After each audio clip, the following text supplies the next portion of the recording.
estamos acabando la enciclopedia del románico, me preguntan ¿y por qué el románico y no otra cosa? Y les contesto, porque el románico es el juguete de mi infancia. Yo me crié al lado del monasterio de Santa María del Real, que estaba en ruinas, y jugábamos allí al escondite, el convento caído. Al lado estaba un manantial que surge de una roca. Ruina del convento, roca y manantial que le hicieron decir a Unamuno: hay agua en el corazón de la roca. Hasta una ruína puede ser una esperanza. A Enciclopédia do Românico em Portugal assume-se como uma obra plural. Plural pelos objetos tratados, cerca de 300 fichas, dirigidas à arquitetura, estamos a falar de arquitetura religiosa, militar ou civil. Também a arquitetura, poderíamos dizer arquitetura dos caminhos, as pontes, ou inclusive património móvel, como sejam as peças de orivesaria, escultura avulsa ou até a iluminura. Este olhar transversal por uma diversidade imensa produzida em Portugal, que é aquela que nós herdamos hoje e que temos a responsabilidade de salvaguardar, é de facto uma leitura transversal, compreendendo melhor o tempo nas suas múltiplas facetas. E também é uma obra plural, porque conta com o contributo de diversos autores, cujo conhecimento consolidado e produzido ao longo de anos de investigação se encontra nesta obra, trazendo uma nova leitura, um novo olhar.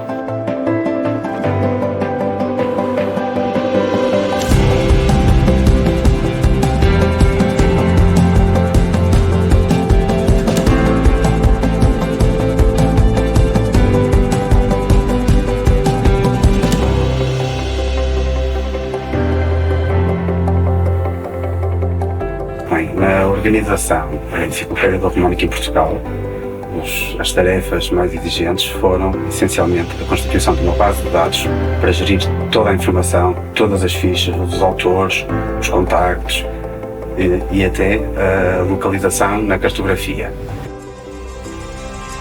Relativamente ao critério de seleção, ele foi efetuado pela Coordenação Científica da Faculdade de Letras da Universidade do Porto, em parceria connosco. São os monumentos mais representativos, naturalmente, ou aqueles em que poderíamos aportar também alguma informação por serem importantes. Foram selecionados cerca de 100 monumentos e para cada edifício 2 ou 3 desenhos. O primeiro passo foi do ponto de vista do método, a pesquisa em arquivo, ver as bases desenhadas que já existiam nos arquivos da Ex-Direção-Geral dos Edifícios e Monumentos Nacionais, das câmaras municipais ou das direções regionais de cultura. Verificámos que essas bases muitas vezes eram insuficientes. Por outro lado, fizemos um levantamento fotográfico, seguindo o protocolo definido para a Enciclopédia do Românico, e também levantamentos fotogramétricos dos alçados para apoiar depois o desenho dos paramentos. Portugal não é um receptor passivo das formas românicas, da arquitetura e da escultura, ou de outras artes, como os metais.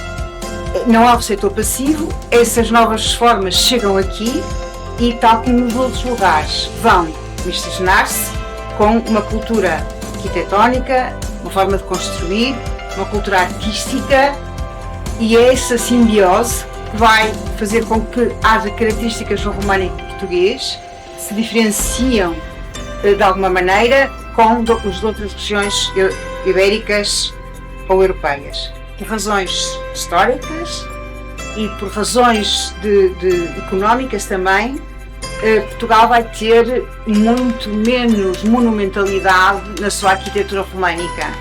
Claro que podemos dizer, pois os reinos ibéricos juntos são muitos mais, certamente que sim. A área territorial de Portugal é muito menor, certamente que sim, mas a escala dos edifícios românicos espanhóis é muito diversa da nossa. A nossa escala é menor, temos edifícios relativamente grandes nas principais Cs do Reino, Braga, Porto, Coimbra, Lisboa, Évora de alguma maneira, mas a maior parte do nosso românico é de pequena escala. O românico português resulta de uma situação muito peculiar do seu espaço geográfico.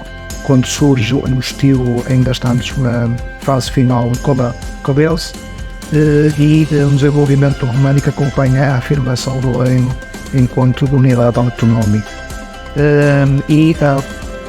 Este desenvolvimento da autonomia do reino vai ser feito a par com um processo militar, que é um processo complexo, de conflito e de expansão territorial para sul, com o Carlo, mas também para norte, com a Belize, e para oeste, com o Reino de União, o que cria condicionalismos muito específicos.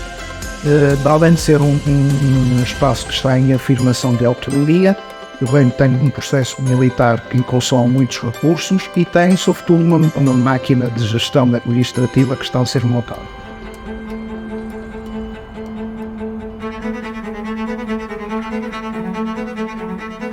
Se falamos da arte móvel românica, a qualidade mais evidente que cabe destacar é quase uma qualidade negativa. O que é que isto quer dizer? É que muito poucos objetos da época românica chegaram até nós. E sabemos isto porquê?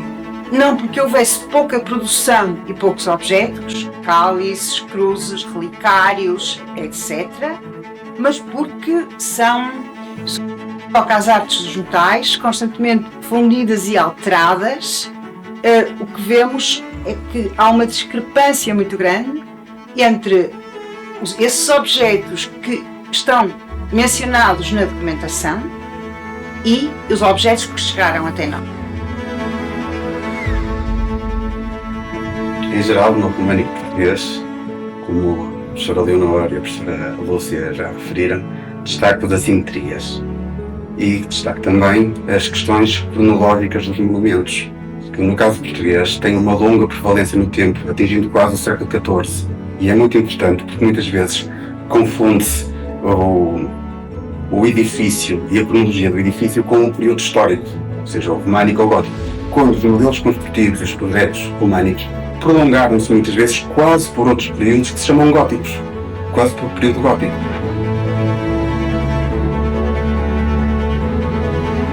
O que eu destacaria no românico português é esse caráter maciço, geométrico, austero, que utiliza os recursos locais, o muito granito no norte de Portugal, o calcário no sul de Portugal.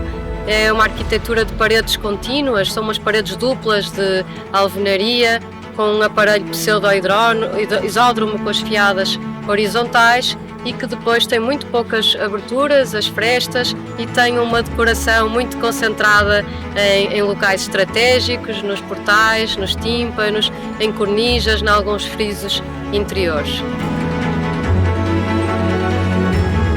Que destaque do românico português. Destaca, acima de tudo, um conjunto de manifestações artísticas que são retrato de uma época e de um território num dado contexto. Um contexto muito particular, que é aquele de um território que poderia ser quase periférico num contexto geográfico. Acho que a Enciclopédia do Românico em Portugal é um ponto de partida, não um ponto de chegada. Acho que a partir de agora, toda esta informação que foi compilada, se podem abrir outras portas e outros rumos de investigação, nomeadamente análises monográficas detalhadas sobre cada monumento, análise das suas técnicas construtivas, até com perspectivas e olhares arqueológicos. Há um conjunto de... Aliás, a Enciclopédia do Românico em Portugal é uma ferramenta de trabalho. Por um lado, é um guia para as pessoas poderem visitar os monumentos e conseguirem conhecê-los de uma forma aprofundada, com um conhecimento técnico, científico, atualizado. Por outro lado, para os investigadores, é uma ferramenta de trabalho, é um ponto de partida. ¿Qué ha hecho la Enciclopedia del Románico? Embalsar conocimiento. Allí hay varios embalses de agua. Bueno, pues nosotros, con colaboración y ayuda de las cátedras de arquitectos de instituciones, nos propusimos hacer también la Enciclopedia del Románico en Portugal, porque el románico tiene una gran unidad, desde las frágiles iglesitas de madera de Noruega hasta las robustas y delicadas iglesias del norte de Portugal. Sus últimos frutos son estos 3 tomos que presentamos hoy del románico en Portugal con sus artífices.